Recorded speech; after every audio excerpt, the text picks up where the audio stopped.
Witness, with considerable confusion. I do not know. A juryman. Did you see nothing which aroused your suspicions when you returned on hearing the cry, and found your father fatally injured? Witness. Nothing definite. The coroner. What do you mean? Witness. I was so disturbed and excited as I rushed out into the open, that I could think of nothing except of my father. Yet I have a vague impression that as I ran forward something lay upon the ground to the left of me. It seemed to me to be something grey in colour, a coat of some sort, or a plaid perhaps. When I rose from my father I looked round for it, but it was gone. Do you mean that it disappeared before you went for help? Yes, it was gone. You cannot say what it was? No, I had a feeling something was there. How far from the body? A dozen yards or so. And how far from the edge of the wood? About the same. Then if it was removed, it was while you were within a dozen yards of it? Yes, but with my back toward it. This concluded the examination of the witness. I see, said I, as I glanced down the column, that the coroner in his concluding remarks was rather severe upon young McCarthy. He calls attention, and with reason, to the discrepancy about his father having signalled to him before seeing him, also to his refusal to give details of his conversation with his father, and his singular account of his father's dying words. They are all, as he remarks, very much against the son. Holmes laughed softly to himself and stretched himself out upon the cushioned seat. Both you and the coroner have been at some pains, said he, to single out the very strongest points in the young man's favour. Don't you see that you alternately give him credit for having too much imagination and too little? Too little, if he could not invent a cause of quarrel which would give him the sympathy of the jury. Too much, if he evolved from his own inner consciousness anything so outré as a dying reference to a rat, and the incident of the vanishing cloth. No, sir, I shall approach this case from the point of view that what this young man says is true, and we shall see whither that hypothesis will lead us. And now here is my pocket Petrarch, and not another word shall I say of this case until we are on the scene of action. We lunch at Swindon, and I see that we shall be there in 20 minutes. It was nearly 4 o'clock when we at last, after passing through the beautiful Stroud Valley, and over the broad gleaming Severn, found ourselves at the pretty little country town of Ross. A lean, ferret-like man, furtive and sly-looking, was waiting for us upon the platform. In spite of the light brown dust coat and leather leggings which he wore in deference to his rustic surroundings, I had no difficulty in recognizing Lestrade, of Scotland Yard.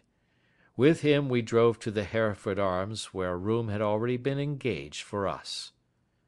"I have ordered a carriage," said Lestrade, as we sat over a cup of tea.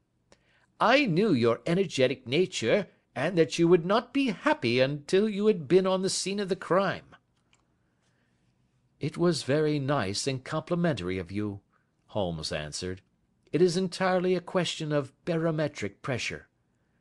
Lestrade looked startled. "I do not quite follow," he said. "How is the glass? 29, I see. No wind, and not a cloud in the sky. I have a caseful of cigarettes here which need smoking, and the sofa is very much superior to the usual country hotel abomination. I do not think that it is probable that I shall use the carriage to-night." Lestrade laughed indulgently. "You have, no doubt, already formed your conclusions from the newspapers," he said. "The case is as plain as a pikestaff, and the more one goes into it, the plainer it becomes. Still, of course, one can't refuse a lady, and such a very positive one too. She has heard of you, and would have your opinion, though I repeatedly told her that there was nothing which you could do which I have not already done. Why, bless my soul, here is her carriage at the door."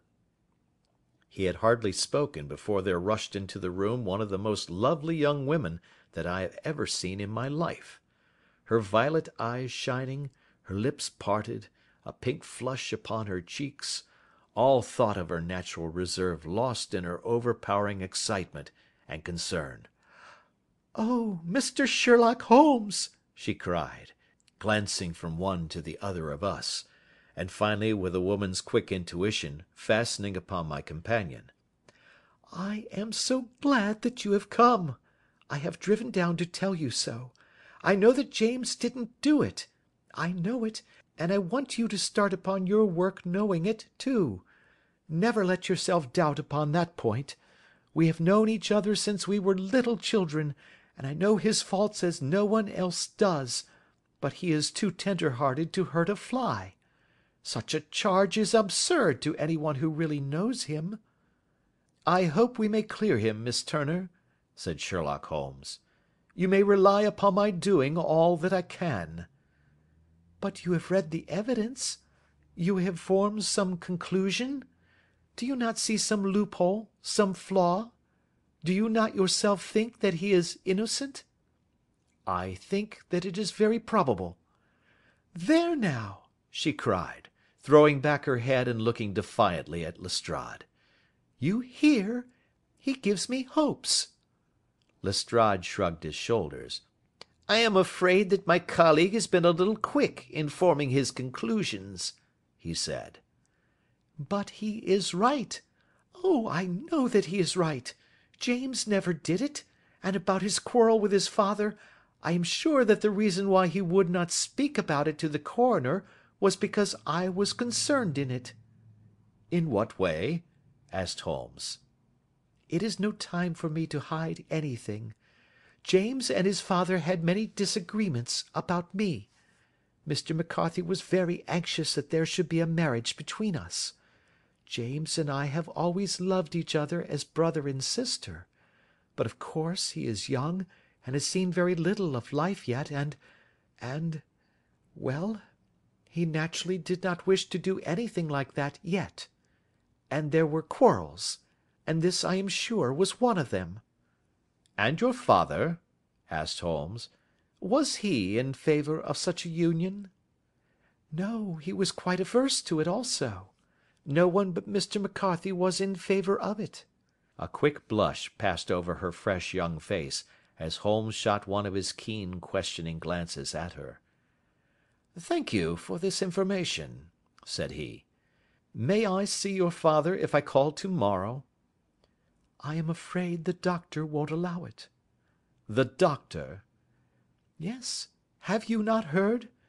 Poor father has never been strong for years back, but this has broken him down completely. He is taken to his bed, and Dr. Willows says that he is a wreck, and that his nervous system is shattered. Mr. McCarthy was the only man alive who had known Dad in the old days in Victoria." "Ha! In Victoria! That is important." "Yes, at the mines." "Quite so, at the gold mines, where, as I understand, Mr. Turner made his money." "Yes, certainly." "Thank you, Miss Turner. You have been of material assistance to me." "You will tell me if you have any news to-morrow. No doubt you will go to